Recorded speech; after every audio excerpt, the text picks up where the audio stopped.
What's going on, everybody? Good afternoon. How are we all doing? See a lot of you guys in here early today. Love it. I love it. This actually, for some of you, is the third time that you've heard me this morning. What's going on, Grace, to you? Glad you're able to listen in the afternoon.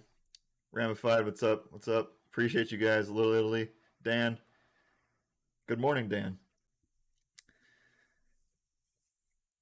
Yep, I jumped in. So after I felt really bad about this morning's connection issues. So we're rolling with the Wi-Fi today, and hopefully this thing goes through no problem. We're going to be spending the next 90 minutes talking and breaking down this atrocious Thursday night football game between the New York Giants and the Washington football team. At the end of the day, though, it's still football, right? And that's what matters.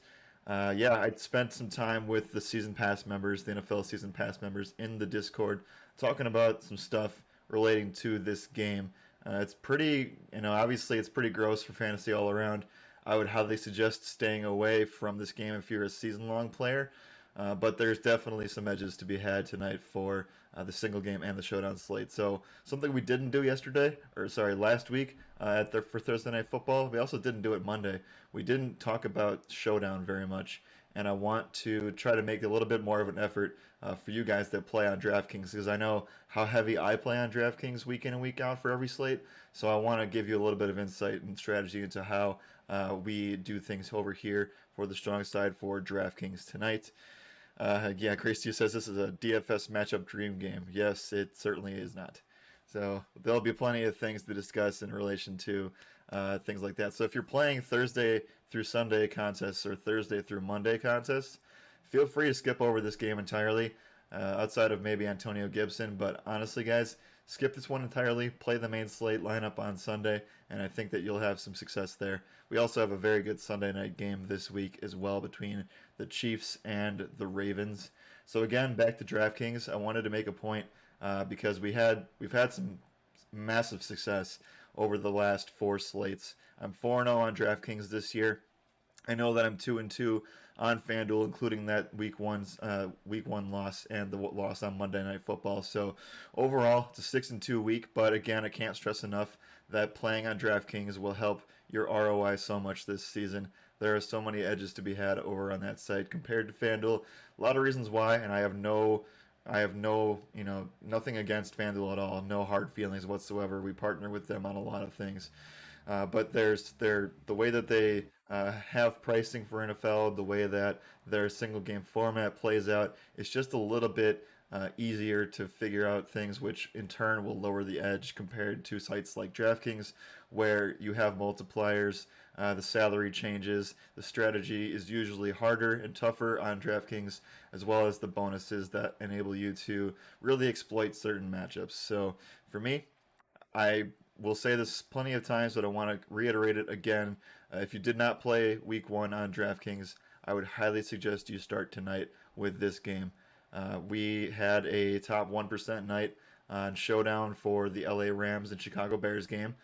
We also had a top 1% night, if not a top tournament takedown night on DraftKings on Monday night, if not for that overtime play. Dan, I know that you're in here. I know what your Sunday night looked like, and it was very, very similar to mine. Or sorry, Monday night. I know what your Monday night looked like, and it was very similar to mine. We were, again, if Justin Tucker makes that field goal and the Ravens stop them, it was takedowns for everybody. So I, again, can't stress enough on how much I like DraftKings for the showdown format, and you guys should be taking advantage of everything because you should be up now for four slates to zero in comparison to wins and losses. So, what's up, everybody? What's going on, Econics? And yeah, let's get this thing started. Girl dad being released from the hospital at 3 today. Well, excited to watch football from home. Glad you can get home and watch the game here, sir. Hopefully everything is all set with you. Yeah, Dan, I feel that 100%. I'm still trying to get over that. Still trying to get over that myself. I was winning 20 grand at one point, and then Brian Edwards decided to show up and play. So, anyway, what's good, everybody? Again, we're going to be talking FanDuel single game and showdown slate on DraftKings for tonight. Again, pretty gross, but it's a over under of 40 and a half. But at the end of the day, think we can all agree that it's still football, right? So I'll take that over any single day of the week. Like Hopkins, if you play Gibson at MVP, yeah, we can definitely talk about that. I think that applies to both FanDuel and DraftKings, right? I'm more of a Hopkins play on DraftKings today, but I'll break down what that means for both. So I think it's terrible. Yeah, I mean the game's bad. It's gross. I agree. It's very similar. I think they did this last year too. I want to say maybe it was 2 years ago where they played. Can't remember who the teams were. I think it was Jacksonville and Cincinnati that had a Thursday night game. Usually, week two Thursday night football is way worse than the first week, and they do that specifically on purpose. Normally, they make the Thursday night game really really good on Thursday night for week one, and then they make it really really good for week two Sunday night football, right? So obviously with the Chiefs and Ravens playing, that's like the highlight of the week here. So this one certainly will not be, but maybe we'll see a tight game down the stretch. The gift master is here. Yeah, what's up, Mike? What's up, dude? On that second cup of coffee for the day because I still have 3 streams ahead of me today, or 3 shows, I should say.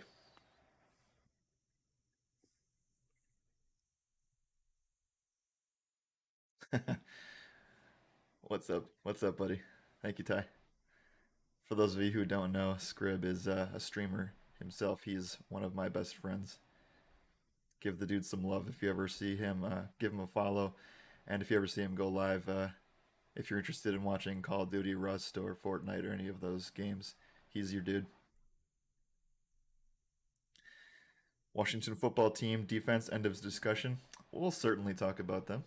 We will certainly talk about them. What's funny to me, according to The Athletic, the Raiders filed a grievance to the NFL the way the Ravens hit after the whistle on the wide receiver. Okay, I know exactly what play you're talking about. The big. Yeah, dude. I can tell, obviously, that you are not a Raiders fan. I should have seen that one coming. Boy, has that organization turned a corner for the worst. Yeah, yeah, I mean, it's been a long time since they've had Charles Woodson, right?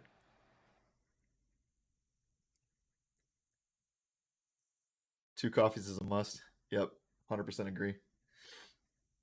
It's turned into a routine lately. One thing that's not one thing that's not related to tonight is that the Ravens, coming from Kai here, says the Ravens OC adamant days of using one running back are over.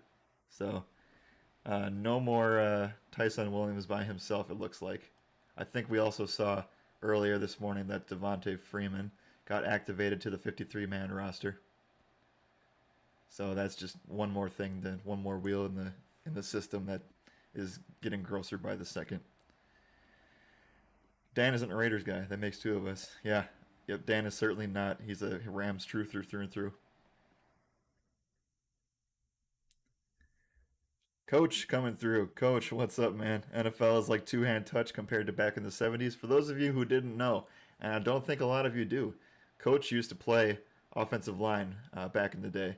So he is a former NFL player. So show the dude some love. He knows what he's talking about.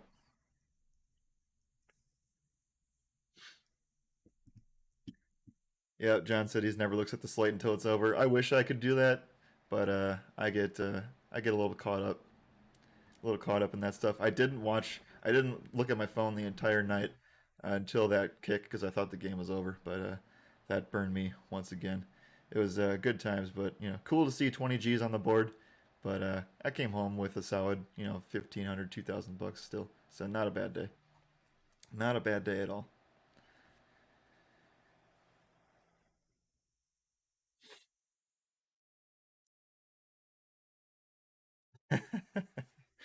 Coach is gonna be sad after tonight. Love you, Coach.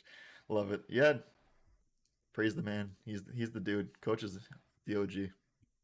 All right, let's go ahead and start talking about this game here. I'll pull up the screen and we can get going. All right. Did I see Derek Carr try and troll the Steelers? Said the immaculate reception hit the ground. That's funny. I didn't see that. The only thing that I saw that was kind of viral from that game is him praising Zay Jones as the hardest worker on the team.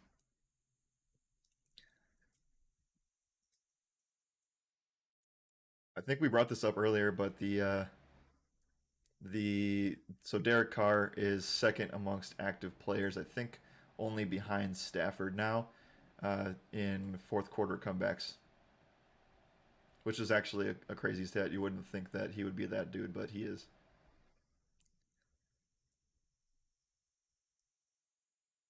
Yeah, Marcus Allen ticked you off forever. Yeah.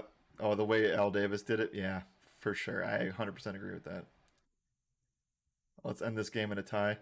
Yeah, I thought that Raiders Ravens game could possibly have ended in a tie too. That was that would have been the worst. All right, some interesting things to bring up that just popped in my ear here is quotes from both Terry McLaurin and Mr. Taylor Heineke, who we'll talk about here in a little bit. I'll scroll up so we can talk about him. There's a quote that said that from Taylor Heineke himself, saying that he deserves to be in this league a little bit longer. I can't confirm or deny that that's accurate. I mean, not accurate, but actually something that's a true statement. I don't know. I think that he's NFL quarterback caliber. I don't know if he's starting caliber enough yet. I mean, do things change if Antonio Gibson doesn't fumble the ball late in the game on that drive?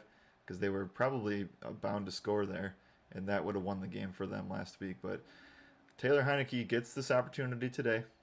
I think that he's in play for DFS. I think he is not in play for season long. So if you do have any Heineke shares and thought that was smart to pick him up after that Fitzpatrick injury, you are sadly mistaken. I think that he probably sees in the range of 15 to 18 FanDuel points, which I don't know. I think that there are 25 other quarterbacks that can get that pretty easily. Would be in the top 1% had it ended in a tie. Absolutely agree. Absolutely agree. Yeah, he has a fantastic chance to prove himself today. He really does. And I think that against this Giants defense, who's coming off, remember they played that game on Sunday, and they didn't practice more than one time this week. So I think they're banged up. I think both teams could see, and this is why I like the under of this game is just the short week coming into the after the first game into the second week is always an issue for players. And with this being a divisional matchup on a Thursday night, it's just I don't know. I'm not really feeling the offensive vibes today.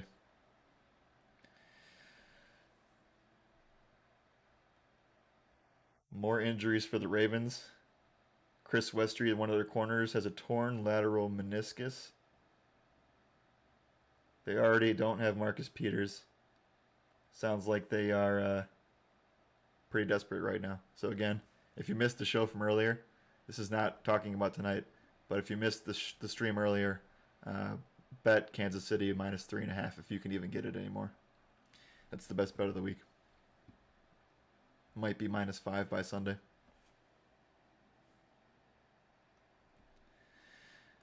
All right, let's talk about Thursday night, and we'll start with the FanDuel slate. Again, we're going to be covering FanDuel Single Game and Showdown for Washington versus New York. Obviously, gross game. I've said that 50 times already. The over/under sits at 40.5 right now. I think it's the last I saw, and the Giants are +3.5 on the road coming into Washington. I really like what Washington did on Sunday against the Chargers. I felt like they were able to control the game. On the defensive side, nothing was really flashy, nothing really stood out, but it was just solid defense all around. Now they get a matchup against Daniel Jones, who is the most turnover-prone QB in the league over the last 2 seasons. The interceptions and fumbles are at an all-time high for Jones, and he has this is his last year to prove that he is this team's QB and this team's answer. Otherwise, I feel like they're going to move on from him. So this is not a good matchup for the Giants at all, and I feel like we can discuss some Washington football team defensive plays on Showdown. It's going to be interesting to take a look at what these specific matchups are today. Everything on paper looks pretty gross for the most part. There are certainly some aspects of the game to exploit. However, I think people are going to fall into a lot of traps today, and I think that we have a very good shot at some taking advantage of those spots. It's not necessarily, I don't think any part of tonight's going to be contrarian necessarily. There are things that you can do in tournaments that will make you different, but I think everything else is pretty straightforward on where to go. The problem with what I see today is that there just aren't that many players, underneath Logan Thomas necessarily that can give you the upsides you need tonight to win tournaments. Darius Slayton is all right. Again, he's been dealing with issues in the entire offseason in terms of his injuries. A very injury prone player as well. But yeah, I think that unfortunately, with the way things have panned out in terms of injuries, in terms of just the low ceiling of this game in general, that you're going to be forced into two quarterback builds. If I were to fade one of these guys, the obvious choice would be Heineke, because I do think that with this Fitzpatrick led team, they were more of a balanced offense. But now, when you take a step back, Taylor Heineke comes in. I think it lowers the floor and the ceiling of the entire offense. And this is a fantastic opportunity to showcase a guy like Antonio Gibson. Gibson comes in at 12,500 here. He's good to go. There's no injury designation for this guy. If anything, they just didn't practice with him all week. So he came in, had 20 touches, 20 rushing attempts. And to put that into perspective, we were always kind of worried about J.D. McKissick, what he would do. They brought in Jarrett Patterson, if you guys have played preseason with me, you know how much I like that guy. But we saw last week that they really relied on Gibson down the stretch, even with the two fumbles. So he had 20 rushing attempts. The next two guys on the board, Jarrett Patterson had 2 rushing attempts. J.D. McKissick had 1, and he didn't even get targeted in the backfield one time. Now, I know I saw a comment from the chat that said, hey, I know McKissick played a good chunk of the snaps, but for me, I'm staying away completely from McKissick tonight. I don't think that he's going to be a guy that they use that heavily. And look, we even see it right here. Antonio Gibson, 5 targets. 5 targets. This was a guy that wasn't getting past the ball at all throughout the entire season last year. So I know he's a converted wide receiver in college. I know that he can catch the ball out of the backfield. He can catch the ball. He's got good hands. The fact that they're actually using him, and he tied with Terry McLaurin on actual targets with 5, just tells me that this team is telling the truth on all the offseason stuff that we heard over the summer, that he's going to be that guy. He's going to be that 3-down back that is so rare to find in the NFL anymore in the league. Yep, he did lead the team in targets, tied Terry McLaurin with 5, so that just tells you everything you have to know.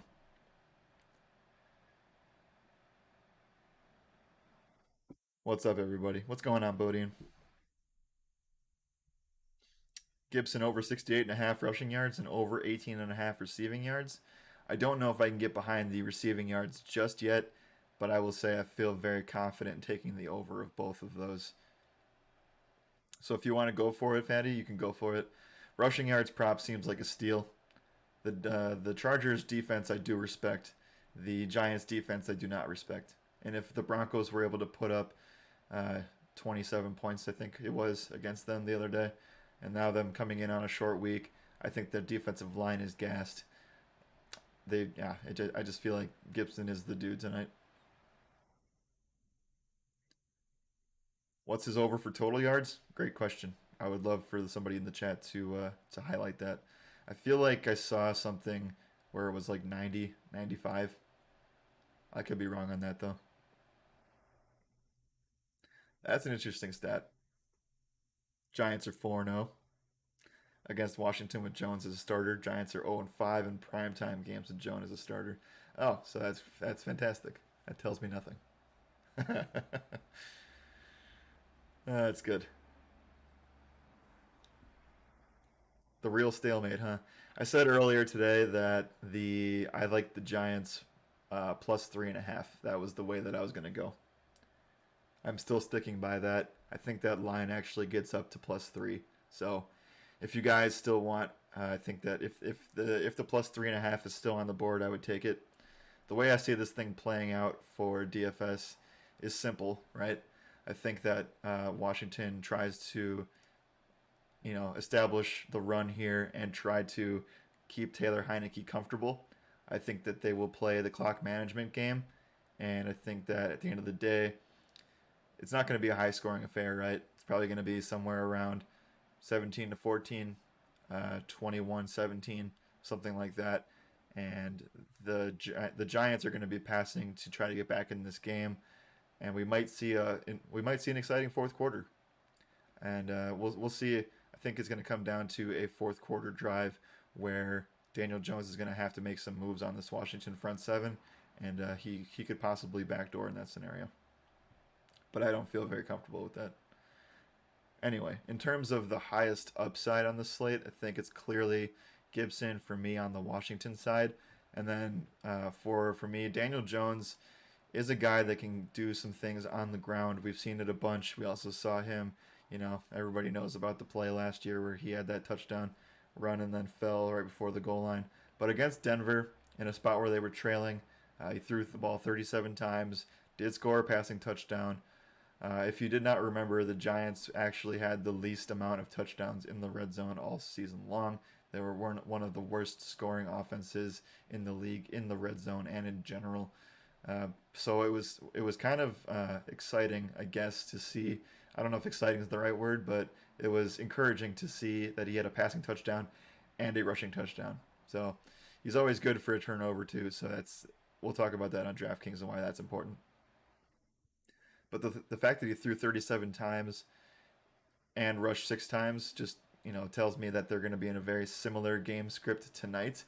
And while it might not be as up in pace as Denver was, and Denver's not even really a fast team, this game is going to be very slow. It's going to be very grinded out NFC East type football where the game, I think, stays close the majority of the time.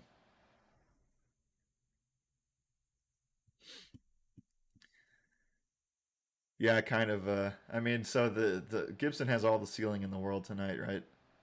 So the reason that I titled it is because I feel like he has the ability to get 25 touches in this spot. So for me, he's unfadable, and I will take him over Saquon Barkley 100 times out of 100 tonight.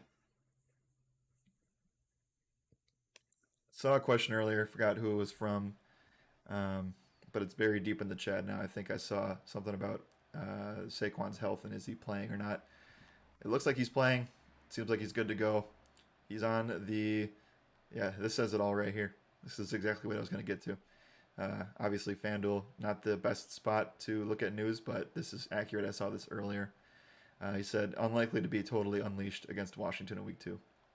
So we saw that last week where he got obviously 11 touches, not a Saquon Barkley performance. He's still, I don't, like we said earlier, we said it all summer.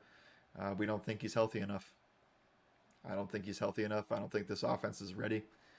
It's going to be pretty ugly for Saquon Barkley owners, who I happen to be one of them, for probably the next month and a half.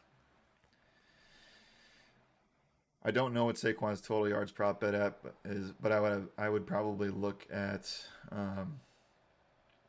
if it was under if it's I think it's around 45 to 50 is what I would put it at, and if it's any higher than that, I would smash the under. Can you release? I think you meant to say Saquon, Little Italy, so hopefully that's right. Yes, you can realistically fade Saquon, and I will be doing so tonight. I'm very scared that he doesn't see more than 40-50% of the snaps. And then I think the next question that comes in after I say that is how much do we trust Devontae Booker?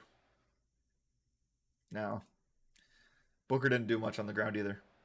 Not against that Denver front seven. And now they have a tougher matchup against this Washington front seven. Neither of these guys get out of bed for me. I'm not a fan of playing any of the running backs in this game. Can you use them in tournaments? Sure.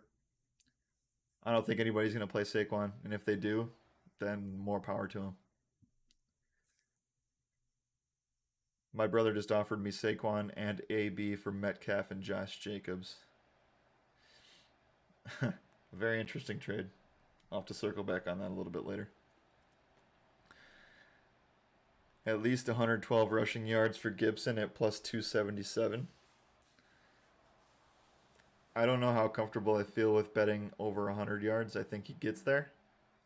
It does seem like kind of a lot, but if we're expecting the workload we're expecting, I think he could get there. I think there's only two or three guys that really have that ceiling to hit 100 yards tonight and get that bonus on DraftKings, and I think that it's Kenny Galladay. I think it's you can have four. I think you can put Terry McLaurin in that mix because he'll always has the chance to break one. But yeah, I think the four guys that can get bonuses on DraftKings tonight for the 100 yards receiving or rushing would be Antonio Gibson, Terry McLaurin, Sterling Shepard, and Kenny Galladay. Yeah, anyone rostering Saquon tonight must really love donating to FanDuel or DraftKings. I agree. I agree. He's a stay away until we see more, but feels bad for all the people that drafted him, me included.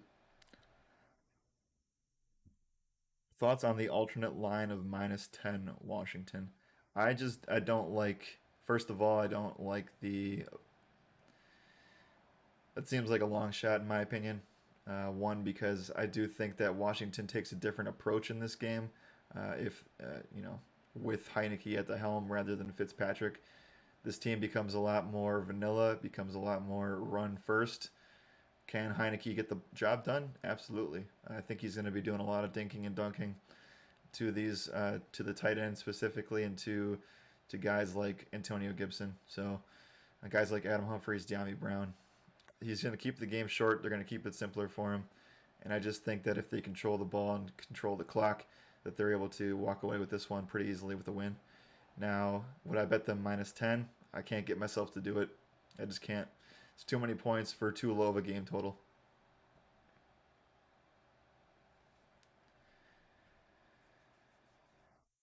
Playing Barkley comparison to playing Zeke last week, it's a similar spot. I think that Washington's front seven is a little worse than Tampa Bay's front seven, but that's very similar spots. I think that's a decent comparison. The only issue between Zeke and Barkley is that Zeke's healthy, right, and in a better offense.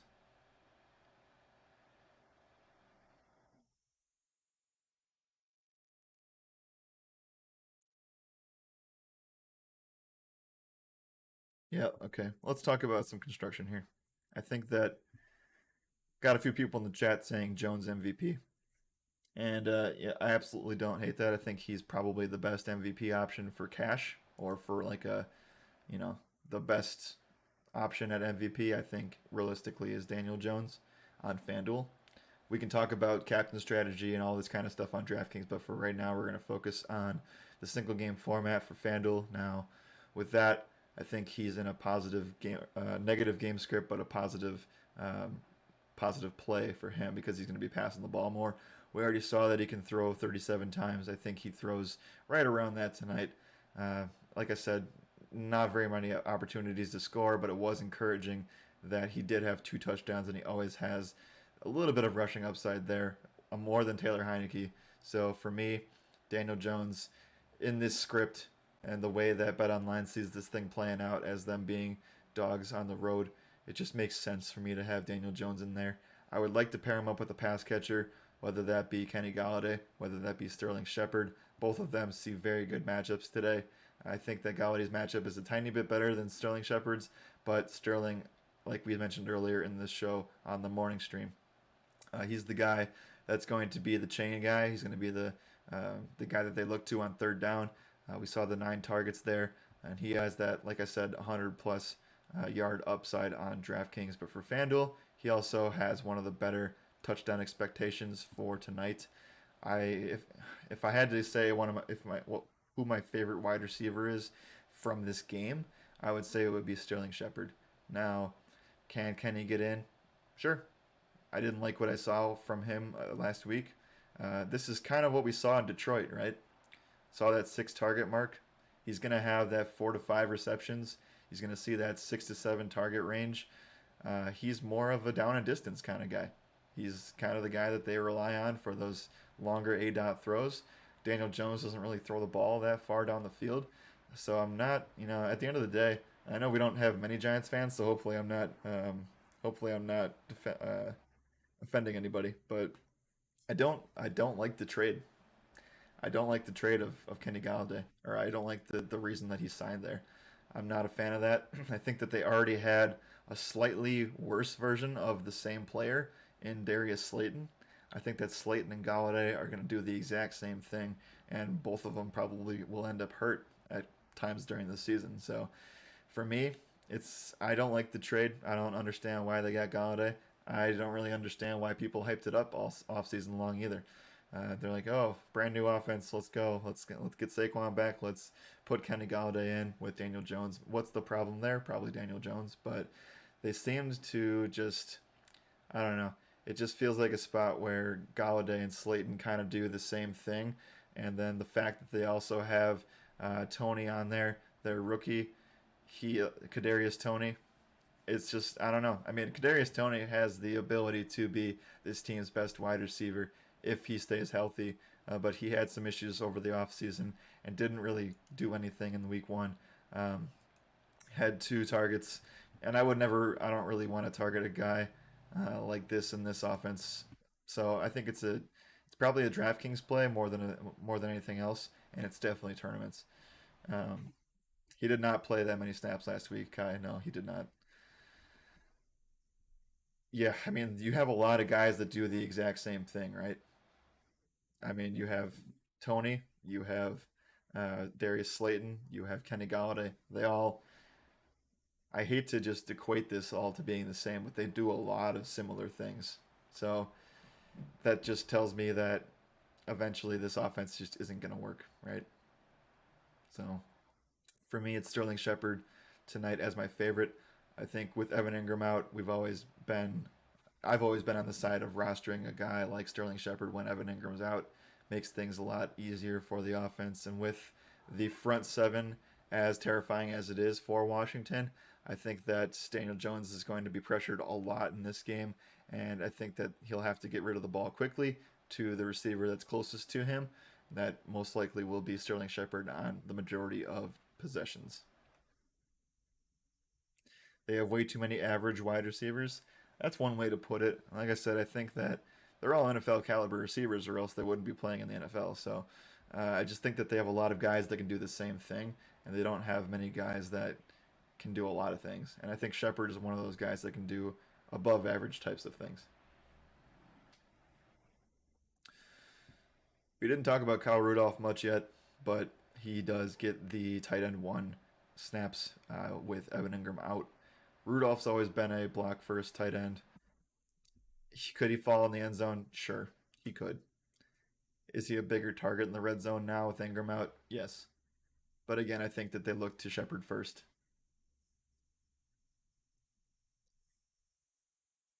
Dan, I think I said if the rushing yard, I have confidence in that he can get more than 90 rushing yards, but I think the other number was around 112, 113. I don't know how much he goes over that 100-yard mark.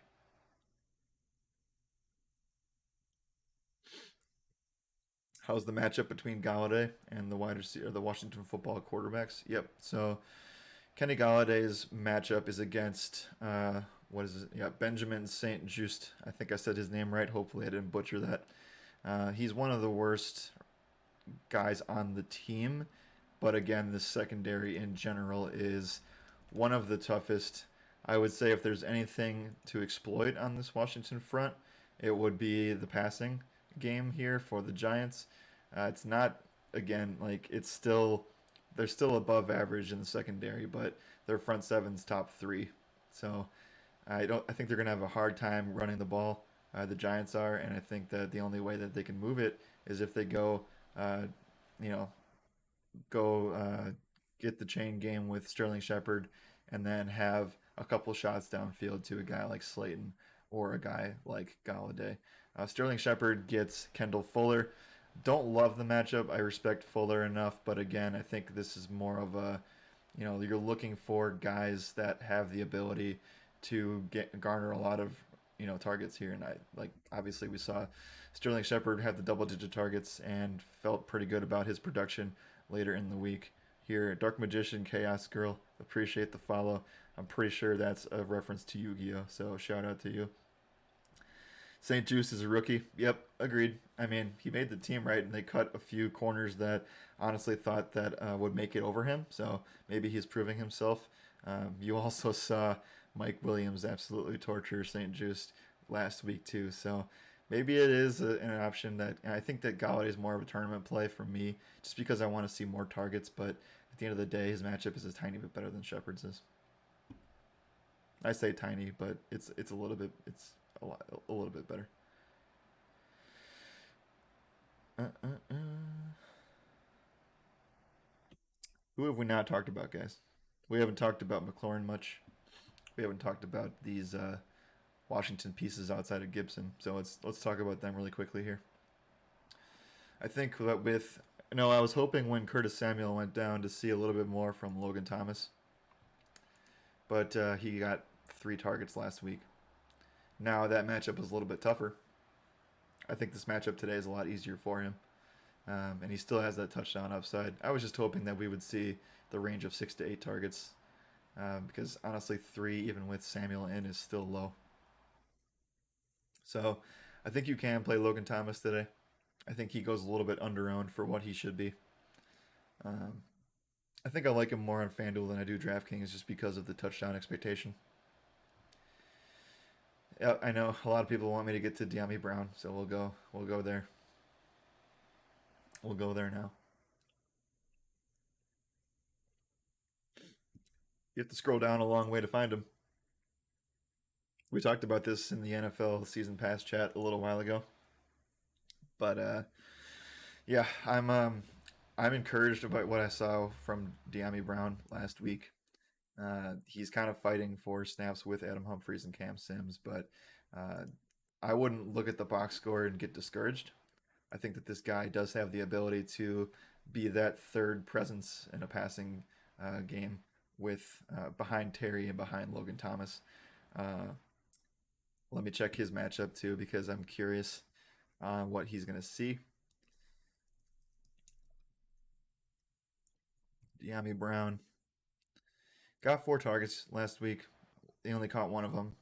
That was a screen pass that went for -2 yards. He gets a Dory Jackson, who I don't think is a good corner anymore from my standards. So yeah, I don't mind De'Ami Brown. I think that the way this pans out when I've been building early teams, especially on DraftKings, I've been kind of gravitating towards getting De'Ami in some of my lineups. But if you take a look at some of the players we talked about already, you go both QBs, Gibson and Shepard, leaves you with 6,500, which skips over Galladay, Thomas, Hopkins, Slayton, Gano, Booker, Rudolph. Like we've talked about all these guys, and now you're sitting in this range of Kadarius Toney, Adam Humphries, Cam Sims. You don't really know what you're getting with any of these guys. None of them really stand out as cash game options. De'Ami Brown doesn't really stand out with a cash game option either. But it might be a scenario where you can go here if you feel confident enough where you can get 20 FanDuel points out of Antonio Gibson and maybe a 15-point performance out of Sterling Shepard. If Brown does anything in that spot, I think it's a pretty solid consideration for this lineup.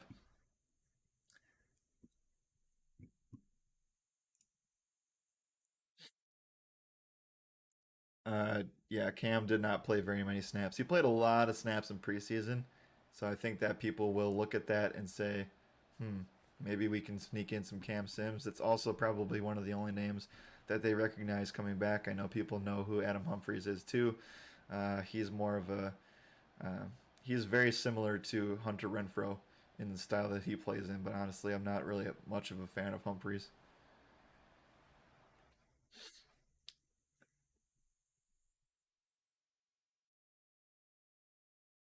QDZ says we're not losing, but this feels like a trap game. Yeah, I mean it does kind of feel like a little bit trappy for Washington, right? I don't think you're losing either, QDZ. I think that Washington wins this one.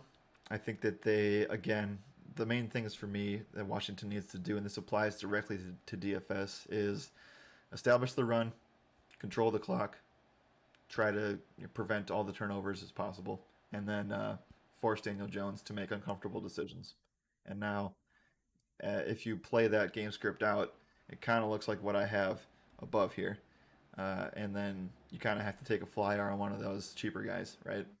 So yeah, I mean, for me, I think that it's I still think going Giants plus 3.5 would be the way to go because I feel like they could kick a field goal late, or maybe they score a late touchdown to keep this game close. I'm seeing it 20-17, something like that for Washington. I think that the football team does come away with the win here, although I think it comes close in the fourth quarter.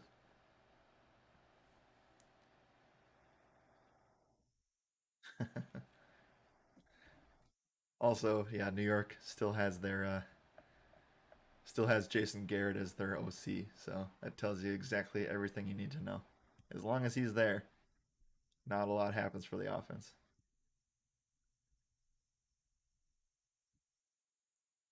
20-13. I mean, I understand. 7 points seems like a lot though, but I could totally see that happening. I do think it's very similar to last week's spot, right, where the Chargers played Washington. The Chargers offense much, much, much better, and it was still a very, very close game down the stretch. So I think that obviously if Gibson doesn't fumble late, I think that Washington wins that game. I think there's a very similar way that could play out this week, although I think that we'd be overestimating the Giants on that one.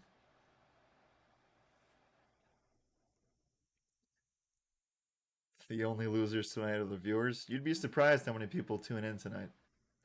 Is it going to be a fireworks show like Monday was? No, but it'll still be a good game. Football is king.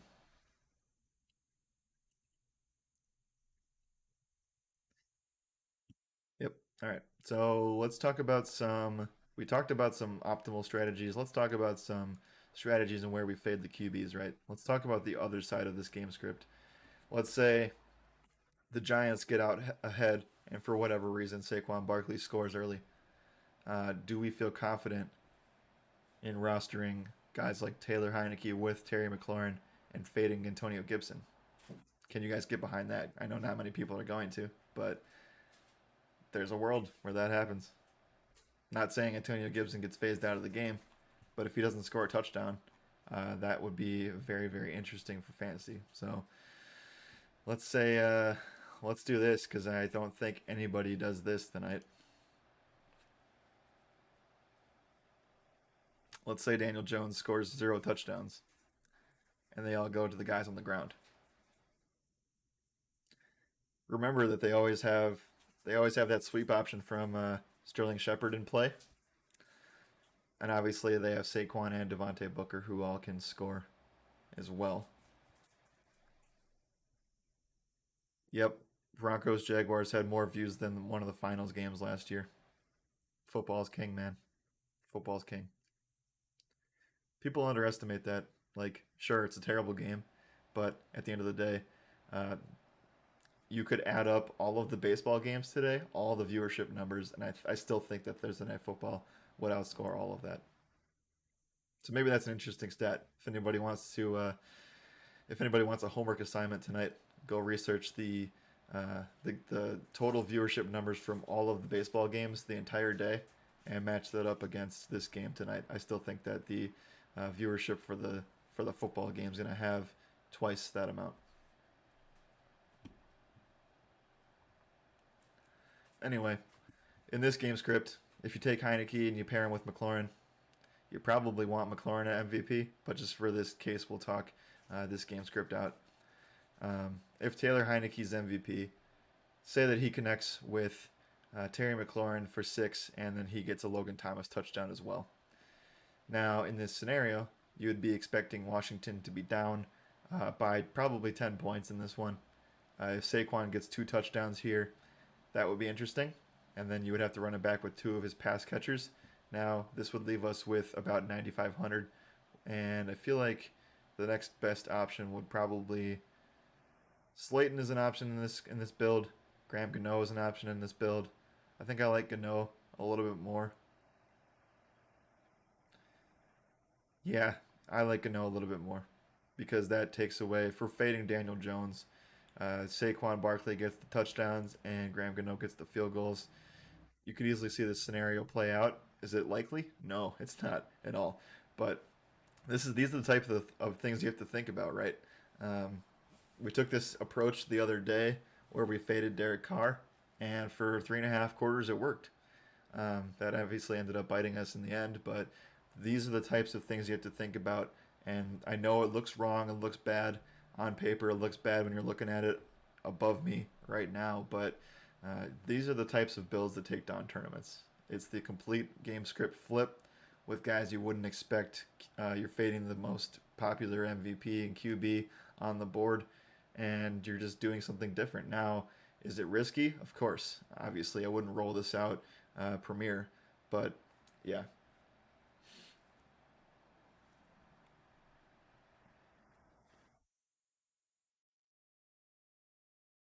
All right.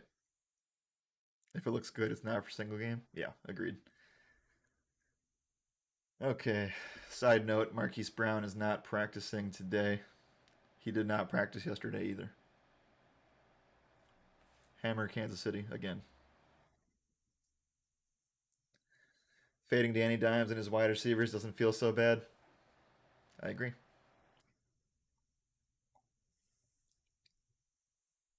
I don't mind this lineup at all. There's a real scenario where Daniel Jones fumbles the ball once and throws 2 picks and finishes with 9 FanDuel points. Sorry, guys, just got to keep my throat from giving out on me. This is my third show today. Got 2 more to go. So it's always going to be a struggle a little bit on Thursdays, but we're here. We're out here. We're not going to take a day off. All right. Let's do what we did last week, and we're gonna give FanDuel like 5 more minutes. So I'll build 2 different lineups, but I need you guys to give me the game script that you want, along with the MVP, along with the MVP that you want to use. So we'll do 2 of those situations, then we'll move over to DraftKings Showdown, and we'll do some stuff that's similar on that platform. But yep, give me your MVP and give me either the correlation you want to use or the game script you want to use, and we'll go from there.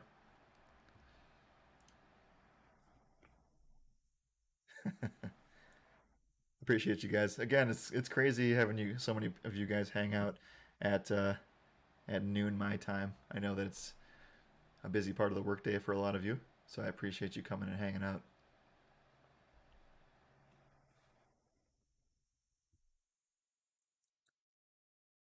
New York Giants passing onslaught. Okay, we can certainly do that. You would think that you'd probably want, well, I don't know. What do you want to do, Kai? Do you want Jones as your MVP? Because I feel like that would be the optimal way to go, unless you think that one of those wide receivers gets 2 or 3 touchdowns.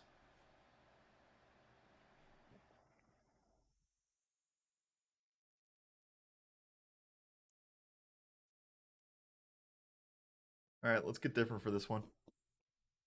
As my cat walks away. Um, I like that. I like Astros. We'll do Astros for DraftKings for sure. All right, let's do New York Giants passing onslaught here. Let's go. Let's go Kenny G up top. Let's go Daniel Jones. In this scenario, I would like to have the ability to roster another New York Giant pass option,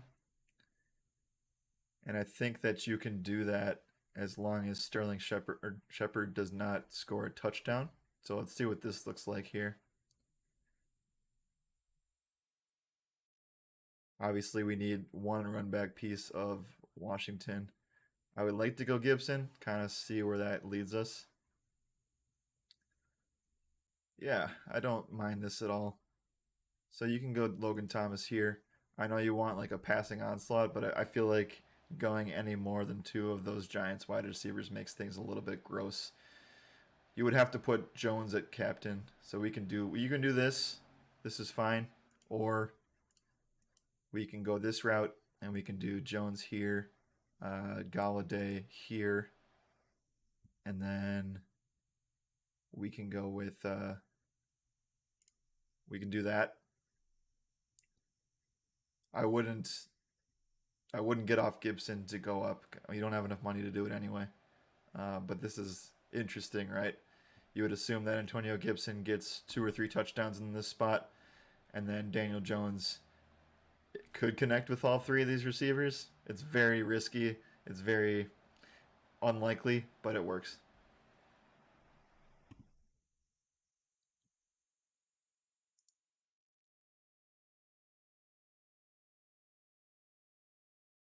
Can I take all? Okay, Francisco, I'm going to take that question for DraftKings. We'll definitely get to that. Giants passing massacre seems unlikely. Yeah, I agree. Giants kicker over Slayton. I can get behind that. I can get behind Hopkins over Slayton too. All right, let's do one more. What did I see earlier? Here it is. Terry Captain will take it down. All right, let's do it. Terry Captain or Terry MVP. We can go Terry Captain on DraftKings too, but Terry MVP for FanDuel, and then we'll get going here. Okay. Terry McLaurin, if you'd have him at MVP, you would need Taylor Heineke to probably throw 2 touchdowns to him and to him only. This would also include fading Antonio Gibson. Uh, I'm like, I know that. What's up, Luke? I don't know if haven't seen your name come across. So welcome to the stream. We are talking Thursday Night Football here, obviously on FanDuel, about to switch over to DraftKings. He says, "How are we feeling about McLaurin?" I'm not huge on McLaurin tonight. I think that again, this offense takes a step down from where they were at with Fitzpatrick. I think we're really going to see a lot of that focus go towards that run first approach and taking care of the football, grinding the clock out, making the defense work against Daniel Jones, who is extremely turnover prone. So for me, this is going to be like a survive this week kind of thing for Washington. I don't see much of an air raid point, but again, this is a scenario for this lineup that we could do if in the case that it turns into some sort of a passing shootout. And then so if we do this, we have to fade Antonio Gibson, and that's obviously scary, but I think that it's definitely contrarian. If this works out, you can either go the Barkley route or you can go the Daniel Jones route. Let's see what this does really quick and see if we can do anything with it. Again, this is more of like this is kind of why I like DraftKings more. But FanDuel, you can definitely do some stuff with this. If you do this on DraftKings, and we'll go and look at that here in a second, you'll be able to probably get another pass catcher that you really want or another really solid offensive piece. But for right now, we kind of are stuck in this range of 9,500 for 2 more players. We don't want Logan Thomas in this scenario. We don't really want Hopkins as much. He can be in play, but I would say we're probably going to target a guy like Darius Slayton. And I don't love that as well because that leaves us with a lot of leftover money. So let's go even farther down here. Or maybe we just, I don't know. This is kind of a, maybe it's a Daniel Jones fade. Maybe we go with Saquon instead. That would make things really interesting, right? So let's say we go the Saquon Barkley route and then Washington is forced to pass. We could do that. And then that gives us a little bit more money to play with. I don't know if I'm able to do this and get Galladay and Slayton at the same time. Okay, we are able to do that. That's more of what I was hinting at and more of what I was trying to get to. But again, you would have to rely on touchdowns going to Saquon Barkley and not so much Darius Slayton and Kenny Galladay. So Rudolph for me would kind of ruin this build because if you had Rudolph, you're probably expecting him to get a touchdown, which then require you to get Daniel Jones. So you can do this, and we can take a look, and you're probably able to do that. Um, we could go, probably have enough money to go Shepard or Galladay, and then go down here and get Kyle Rudolph. So that's an option too. You can do this. This would be a passing heavy game, which I think is the exact opposite of what it's going to be tonight. But you never really know what's going to happen in an NFC East game. So is what it is. I think this works. Again, it's thinking outside the box. I know that I'm focused on providing premier lineups, but I also provide bonus FanDuel GPPs too. So these are the kinds of things that I run through my head every single day, and picking the opposite game script tends to work out more than more than you'd think it would. I'm not going to say more than I'd like it to, but anything is possible, honestly. And with this game, with the low total, I think that things you kind of have to shoot for the stars, right? Especially on FanDuel because you don't want to be tying with a bunch of people in first place. So I don't think that many people are going to go this route tonight. All right, we're going to move over to DraftKings here, but before we do that, we'll bring it back to this page here. We'll talk about some betonline.ag.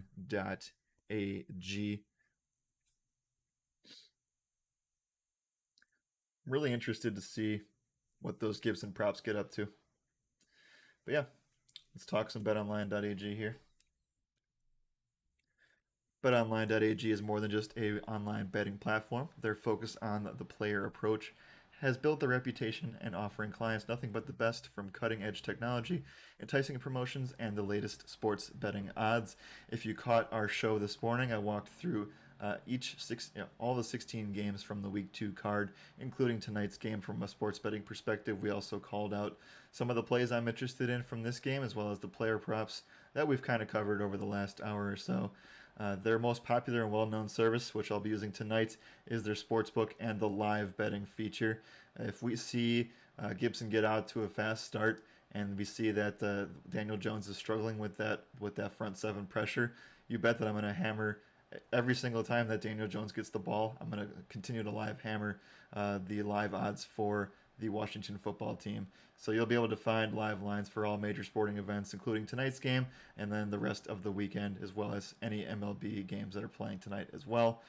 So yeah, we are so excited to have them as the feature for the NFL season. And if you guys have any interest and want to listen back to all of those 16 games that we broke down this morning on the morning after stream, it's up on YouTube right now. I just finished uploading it right before we went on this stream live here today. So let's move on over to DraftKings here. I'm going to pull that screen up and we'll get down with any of you guys' strategies. We're going to be on the air for another 30 minutes or so, and then we have some baseball to talk about. So I kind of have to make sure that we get out of here on time. If you guys have any game scripts that you want me to talk about for DraftKings specifically, I would love nothing more than to try to figure out some Kyle Rudolph captains, some Kadarius Toney captains, some De'Ami Brown captains. That would be fun. Also, Washington defense captain. I've heard that a few times now, and guys, that is definitely 100% in play. Excuse me. All right, let's go head over to DraftKings here. All right, not enough coffee in the day, my friends.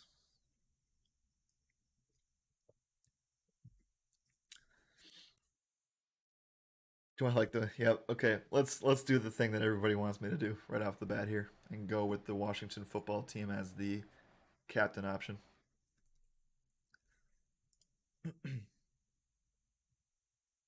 How many cups am I on? This is my second. I've only had a half of that one. Not good enough for 1 o'clock in the afternoon. Let's see. All right. So Washington football team captain here leaves us with a lot of salary to work with. Now in this case, I still think that you can play Daniel Jones. I don't think it's necessarily a bad correlation play just because it's a single game slate, right? We're only talking about one game. Daniel Jones does have rushing upside. He could still score more. Even if he has a terrible game, he still could score more than over three-quarters of the guys in the player pool, right? So if he has a bad game, and a Daniel Jones bad game can probably be an estimated 8 to 10 DraftKings points, that could still outscore a lot of these guys. Slayton, Thomas. I don't think anybody above Thomas is going to score less than 10 DraftKings points tonight, but it certainly could happen. And you see McLaurin had 10 last week, Galladay had 10 last week, Saquon had 3 last week. So, like, anything's possible, right? For me, though, I'm going to go Gibson first, just to make sure we have him out of the way. That leaves us with 8K per player. If we're doing this, I think a very popular correlation play and the right move would be going the kicker in Dustin Hopkins, making sure that we cover all of our bases to start out.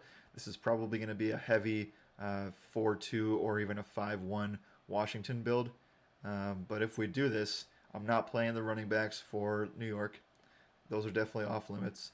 So let's go with an option that I think is going to be the least popular from these Giants and go with Darius Slayton. Again, on DraftKings, you don't have to rely on touchdowns. So Darius Slayton could have a big game where he gets two deep balls, like two receptions for 75 yards. That should pay off his price tag at this spot. Still, 6,600 isn't great, but he does not have to get in the end zone for you. And if he gets 100 yards and like four catches, that's a great spot for a single game or a showdown slate. Um, 10,800 left, lots of money to spend. I think that again we could go Daniel Jones here. We could go both quarterbacks. So instead of going Slayton, let's take him out of the build and let's go with Kenny Galladay, who again you don't need a monster performance out of him. You don't need touchdowns. You just need him to get the yardage. Um, I would like to go. I would play Shepard, but I've talked about him so much today that I would just like to kind of get different and explore this and walk this through with you guys. So in this one, you can still have so much money left on the table. Like you can play both quarterbacks. Well, you can't. Never mind. I lied. So you can do this, right? Or math, right? It's Thursday. Taylor Heineke there, and then it leaves you with Terry McLaurin. So you can go 5-1 here pretty easily with the Washington football team at captain. The only problem that I see is that people might do this and you might not get like there's a really good chance for multiple turnovers here, right? Daniel Jones, like I said, the most turnover prone QB the last two seasons. So I think going 5-1 heavy is definitely a viable strategy. I wouldn't hate you if you went 4-2 and tried to grab Sterling Shepard. There's a real chance that Daniel Jones doesn't throw for a touchdown or run for a touchdown, but these guys like Sterling Shepard, who are PPR monsters on this platform specifically, could really help you out. If you're going defense, you have to go Gibson as well, right? I wouldn't say I absolutely have to, but I would say it's probably your best bet. What was the other one? Double kicker DraftKings. Okay, we can do that. Would there be one you would prefer at captain, Mike? Or are you just saying just go with both of them in some part of the flex?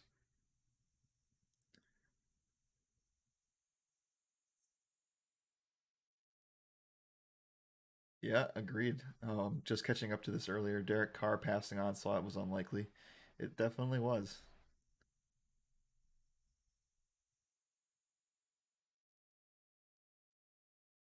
All right, so we're gonna do the best teams that I've made today have started with either Gibson at captain or McLaurin at captain.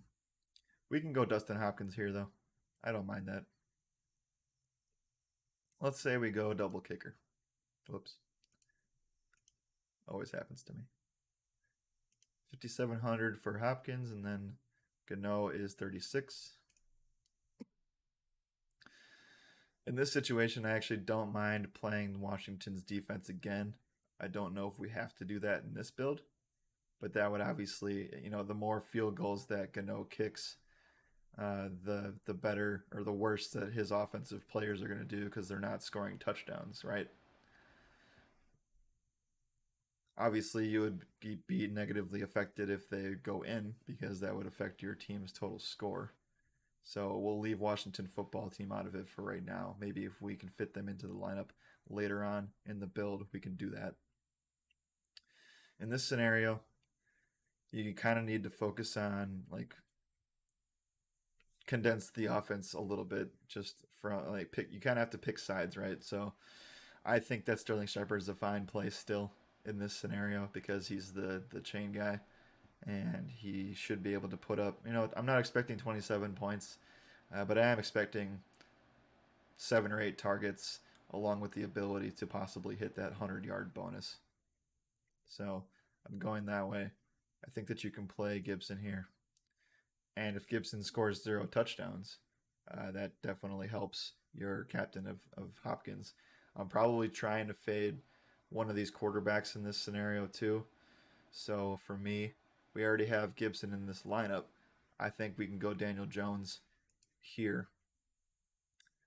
And it won't necessarily swing things too much at captain if Jones scores for whatever reason, because it's not going to affect his kicker as much.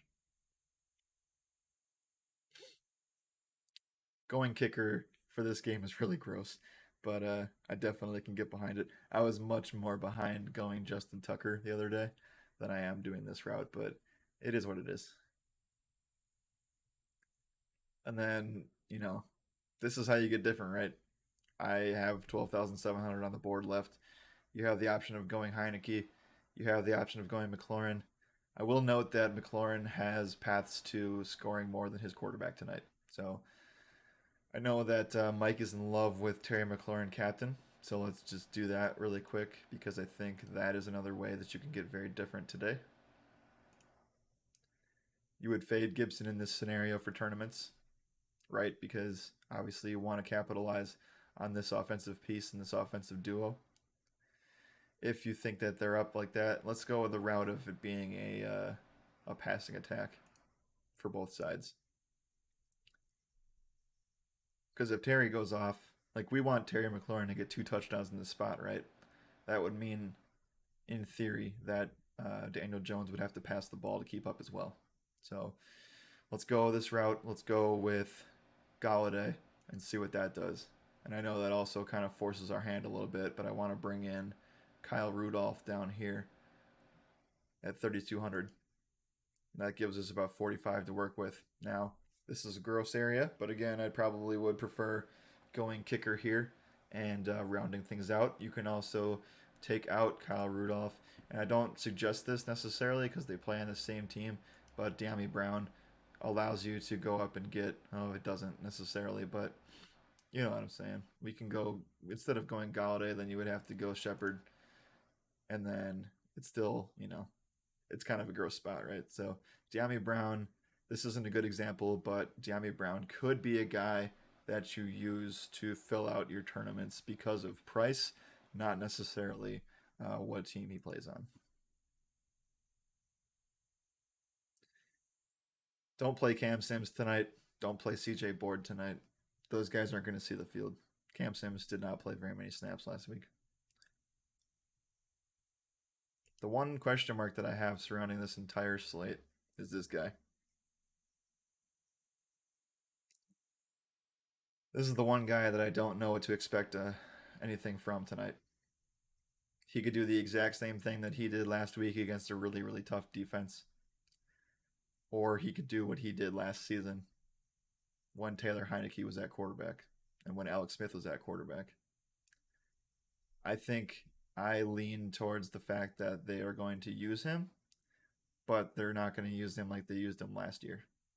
So for me, at 2,200, I can't necessarily write off J.D. McKissick. I can't write him off. Could he do the same thing he did last week? Yeah, he could. But at the end of the day, he also could be a guy that gets 3 to 5 targets and is able to complete your lineup and not tank it, right?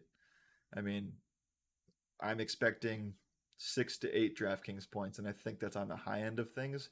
But at this price tag, it's pretty good. I think I can't get away from it. It's not a premier optimal play by any means. I would probably go De'Ami Brown over J.D. McKissick, but it's very, very interesting to see what they're going to do with him in week 2 compared to what they did with him in week 1. They gave Antonio Gibson so much more work, and Gibson had 2 fumbles. So, like, if they were going to make any moves in that game, they would have just given the ball to McKissick, right? Or Patterson. One of those two would have gotten some more work, but they didn't. They let Antonio Gibson ride out even after fumbling twice. So I think that just speaks to how confident they are in Antonio Gibson. You want me to go slate and captain? All right, we can do that.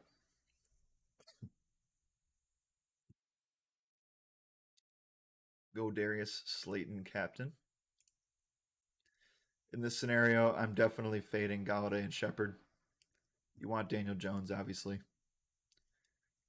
I would like to roster Gibson, so we'll see what that does.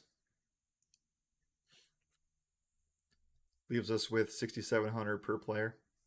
One guy we haven't talked about much on DraftKings yet is Logan Thomas. I think he's overpriced for this slate.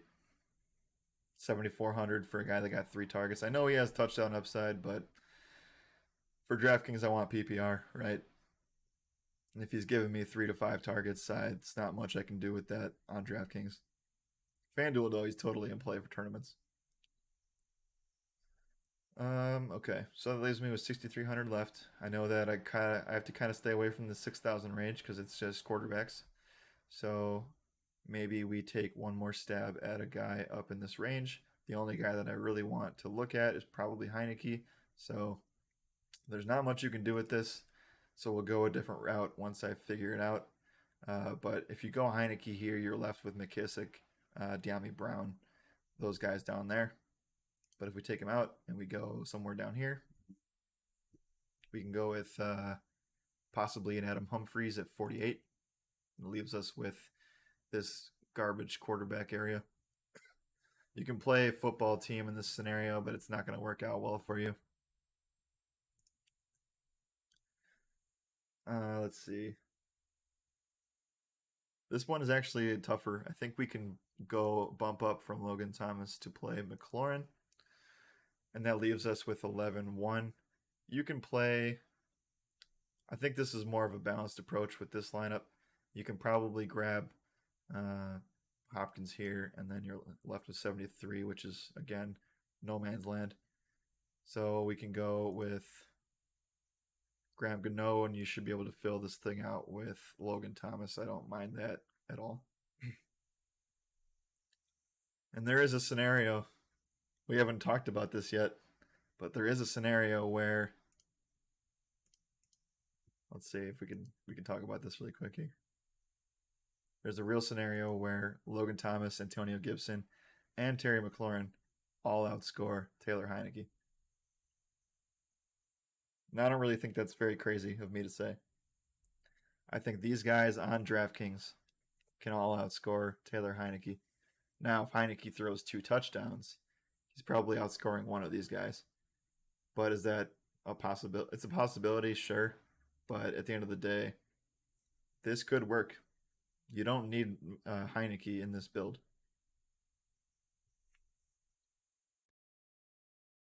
Kai, you want me to do Booker for captain, or were you just saying Booker in general? We can make a Saquon gets hurt. Let's run Booker at captain kind of lineup. That's always a possibility.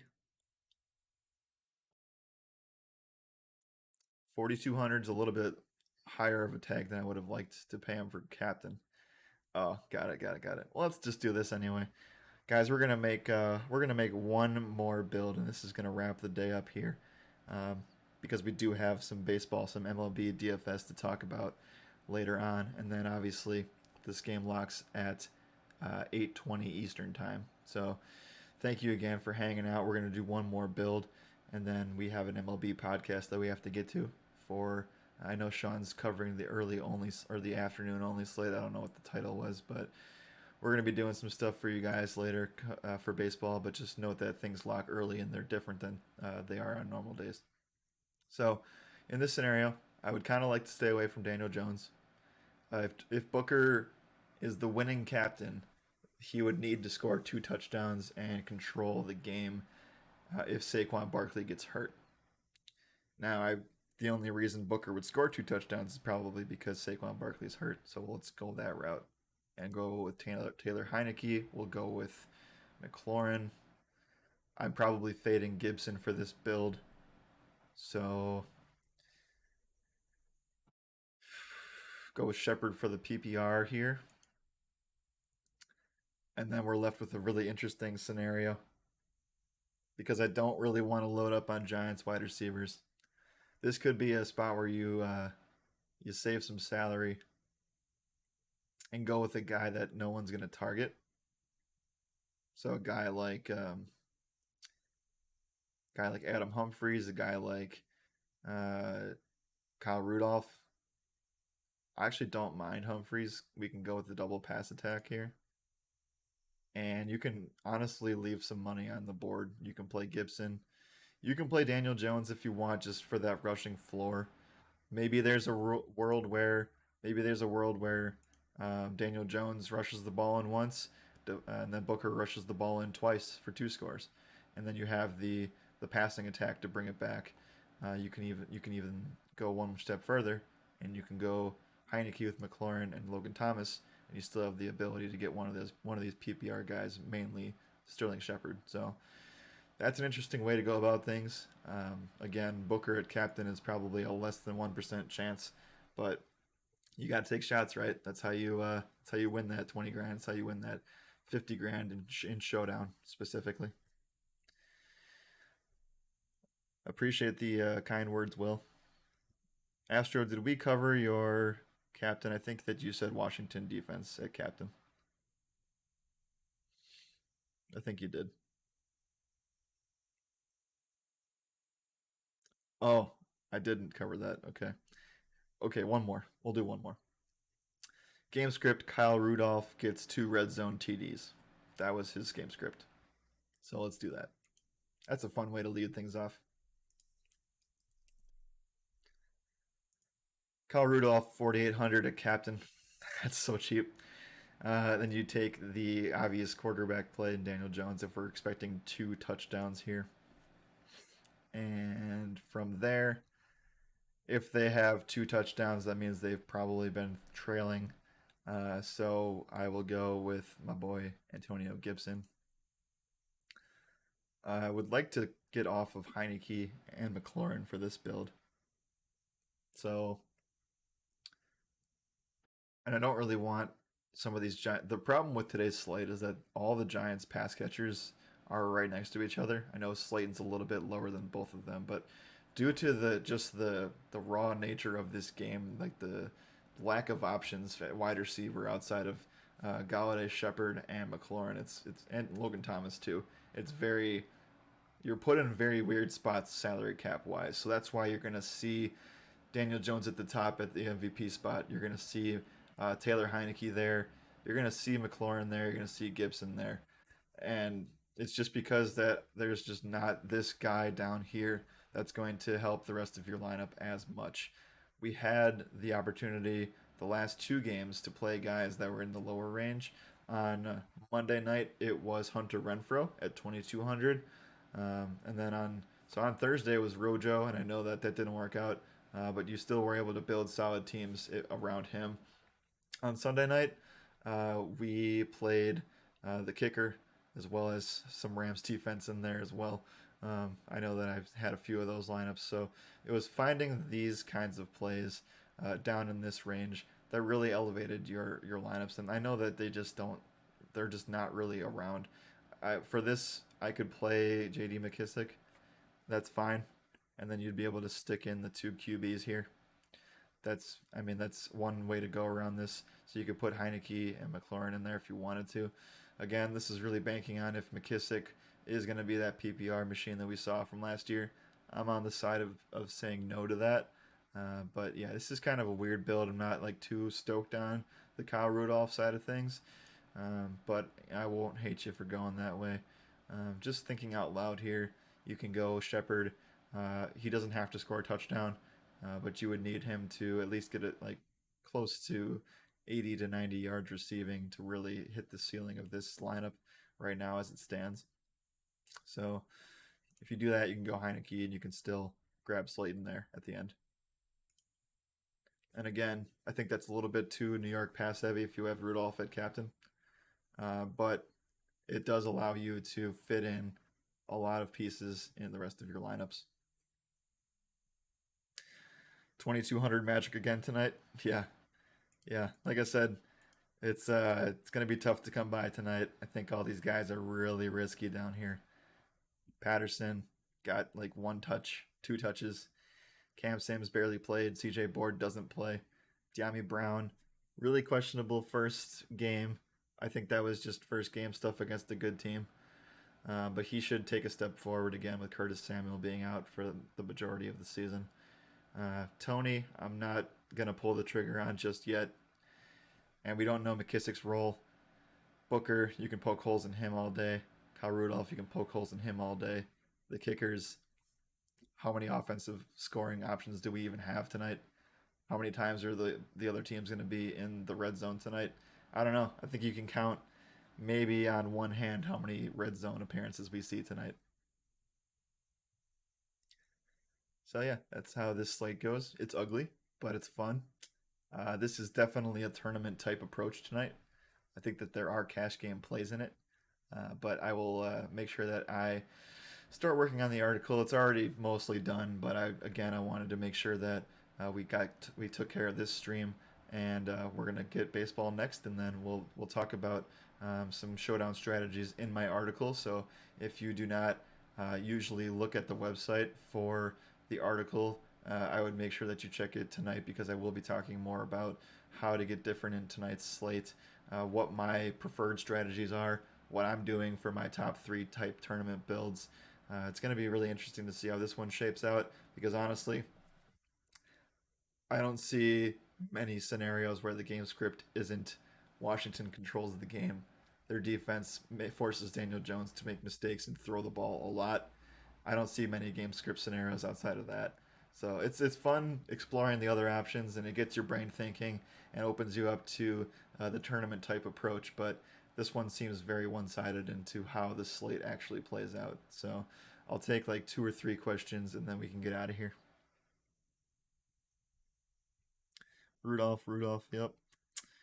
Can you do a quick sample FanDuel build for tonight, sir? We did cover that earlier on the stream, but I have to keep that behind the paywall a little bit for members. Also, if you want to watch the stream back, you'll be able to watch back as soon as I get off here. So you'll be able to refresh the page and scroll down and look at the latest, or look at earlier in this stream. I don't see many questions. Let's see if I scroll up and miss anything here. Again, I think Washington defense is in play. You can make a case for Detroit. You can make a case for the Giants defense. I actually didn't even see their price tag. Nah. I mean, it's gross. It's a gross single game play, but maybe Taylor Heineke does have a mistake or two in him. Again, the key for him, and I'm excited to see what he does tonight. But the key for him is to keep the ball, out of the defense's hands and hold on to it, and just make smart decisions. And he's shown that he can do that. There's been glimpses of hope in that. Um, and obviously, I think Antonio Gibson's priority today is to not fumble the ball twice. So, Giants are not in play for me at all tonight, but you can make a case that, maybe they have a shot at a defensive touchdown or getting some turnovers from Heineke. But again, calling a defensive touchdown is few and far between, if not impossible. How close is Gibson to a lock for a rushing touchdown? I don't know what the actual. Let me check because I'm actually kind of interested in that. So I'll pull up betonline.ag on a separate screen and we'll look at his touchdown prop because I do think, depending, I'm not going to say a lock until I know what it is. So I want to make sure that we check that out before we get there.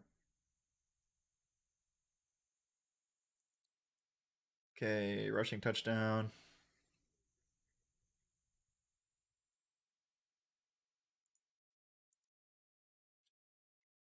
All right, Antonio Gibson's touchdown prop today, just straight up touchdown prop, could be in the air or receiving, is minus 111 for Gibson.